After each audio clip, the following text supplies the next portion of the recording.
আসসালামু আলাইকুম রহমতুল্লাহ। কৃষিকাজটা আসলে এতটা সহজ না, এটা অনেক পরিশ্রমের একটি কাজ এবং সৎ পথে আপনাকে যদি অর্থ উপার্জন করতে হয় তাহলে অবশ্যই পরিশ্রম করতে হবে, কষ্ট করতে হবে। তো যাই হোক, আলহামদুলিল্লাহ দীর্ঘ 3 দিন পর আমাদের গর্তের কাজ শেষ হয়েছে এবং বৃষ্টি ছিল, এর ভিতর আপনারা জানেন 3-4 দিন বৃষ্টি ছিল এবং বৃষ্টিকে অপেক্ষা করে শেষ অবধি আমরা বৃষ্টির ভিতরেও কাজ করে গর্তের কাজ শেষ করেছি। তো সার আরও 3 দিন আগে এনে রেখেছিলাম, আপনারা জানেন। তো আজকে আমরা সারগুলোকে মিক্সার করব সুন্দর করে, তারপরে এগুলো গর্তে দিব এবং গর্তে দেওয়া শেষ হয়ে গেলে আমরা গর্ত ঢেকে দেব। এবং এর আগে আমরা গর্তে গোবর দিয়েছিলাম 1 ঝুড়ি করে প্রত্যেকটা গর্তে। তো আজকে আমরা একটি তেরপাল বিছিয়ে এর উপরে সারের বস্তাগুলো কেটে সারগুলো ঢালতেছিলাম এবং আমার সাথে লেবার বয়রা ছিল 4 জন, আমি ছিলাম, মামাতো ভাই ছিল। তো সার মিক্সারের সময় মোটামুটি তেমন সমস্যা হয় না। ইউরিয়া সারটা একটু বস্তায় অনেক সময় দলা দলা থাকে, তো এগুলোকে ভেঙে দিতে হয়, গুঁড়ো গুঁড়ো করে আলাদা আলাদা করে দিতে হয়। তো ভেঙে দিতেছিলাম এবং এই সারগুলো সম্পূর্ণ ভালোভাবে মিক্সার করতে হবে এবং সাথে মাটির বিষ মিশিয়ে দিতেছিলাম।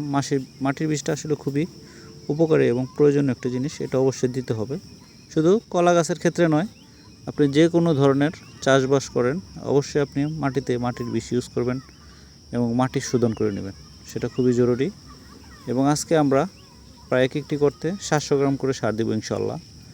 এবং এই খাবারটা গর্তে দেওয়ার পরপর আমরা 10 দিন পরে চারা রোপণ করব এবং মোটামুটি 1 থেকে 1.5 মাস অবধি গাছে আর কোনো খাবার দেওয়া লাগবে না ইনশাল্লাহ।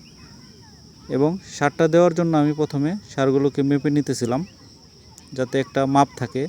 তো মোটামুটি দেখলাম 7 মুঠ থেকে 8 মুঠ সার যদি দেওয়া হয় সেক্ষেত্রে 700 থেকে 750 গ্রাম সার একটি করতে যাবে। তো আমি মেপে সবাইকে বুঝিয়ে দিয়েছিলাম এবং সবাই একইভাবে সার দিতেছিলাম। এবং প্রচণ্ড গরম, আকাশ মেঘলা ছিল, তো মোটামুটি বৃষ্টি আসতে পারে। তো এই জন্য আমরা খুবই দ্রুত সারগুলোকে দিয়ে আবার গর্তগুলোকে ঢেকে দিতে হবে। তো মোটামুটি আমরা কাজগুলো কমপ্লিট করে এরপর আমরা পুকুরে চলে আসছি। তো পুকুরে জালি আমরা আগে এনেছিলাম, তো মোটামুটি আজকে দেখতেই পাচ্ছেন জালি ফেলে রেখেছি এবং কয়েকটা খুঁটি মোটামুটি দেওয়া হয়েছে এবং নিচে বাঁশ দিয়ে জালটাকে সিলিয়ে মাটির নিচে আমরা ঢেকে দিয়েছি। এবং এই পাশে দেখতে পাচ্ছেন বিল পশ্চিম পাশে, এবং পশ্চিম পাশে আমাদের এই পাটটাতে মোটামুটি পানি ওঠে প্রতি বছর। তো আমরা আগে থেকে জাল দিয়ে থাকি, নয়তোবা দেখা যায় যে মোটামুটি বর্ষা ঘনিয়ে আসে, অনেক সময় প্রবল বৃষ্টি হলে ডুবে যায়। তো আগে থেকে আমরা জাল দিয়ে থাকি এবং কয়েকদিন পরে এখানে আমরা মাছ ছেড়ে দেবো ইনশাল্লাহ। অবশ্যই দোয়া করবেন। আসসালামু আলাইকুম।